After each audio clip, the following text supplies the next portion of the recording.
Considérons de plus près le Seigneur Jésus comme étant l'objet et la mesure de Dieu pour l'œuvre du Saint-Esprit en nous, cette nature entièrement autre qu'il représente. Et il y a un certain nombre de passages qui tous insistent sur la vérité. Ces passages des évangiles doivent être certainement avoir joué un rôle dans l'éducation des disciples. Il y a eu en premier lieu l'affirmation ou la déclaration faite aux Juifs, une chose terrible à dire en présence de ses disciples. Il y avait là des Juifs qui avaient fait profession de croire. Le Seigneur soulève pour eux la question de l'état du disciple. Il dit à ces Juifs qui avaient cru à lui.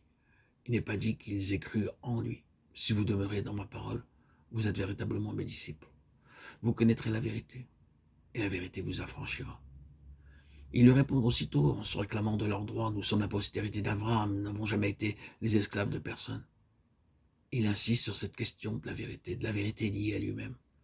Si donc le Fils vous affranchit, vous serez réellement libre. Vous connaîtrez la vérité, et la vérité vous affranchira. La question de la postérité à laquelle ils appartiennent est soulevée et associée à cela. Nous avons cette déclaration. Ceux que le Fils affranchit sont réellement libres. Comprenons bien cette pensée. Connaître la vérité, c'est connaître le Fils. Être affranchi par la vérité, c'est être affranchi par la connaissance du Fils.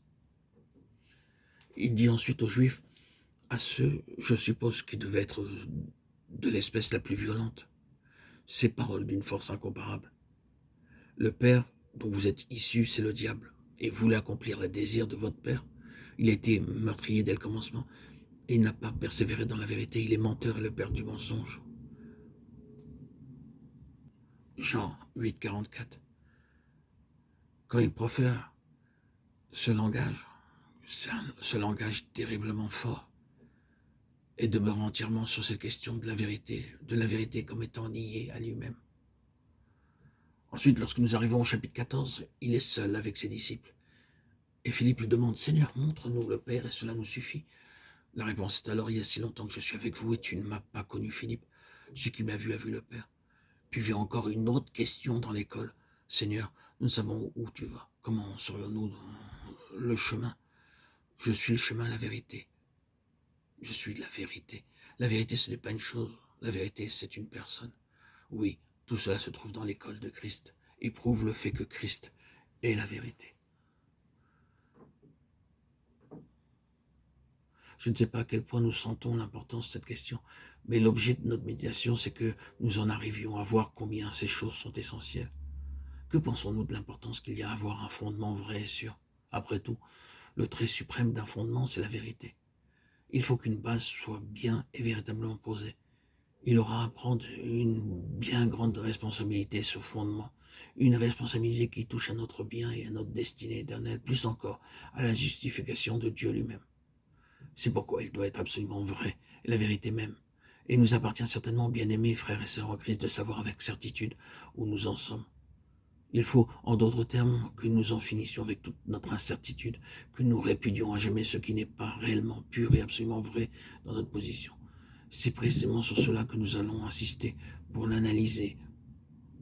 Les conséquences sont si grandes que nous ne pouvons pas nous permettre de garder quelque chose de douteux dans notre position.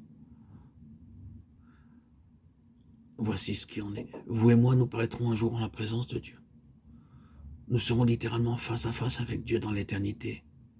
Et à ce moment-là, se soulèvera cette question. Est-ce que Dieu nous a jamais fait défaut en un seul point? Pourrons-nous dire à l'égard d'un seul détail, Seigneur, tu m'as fait défaut?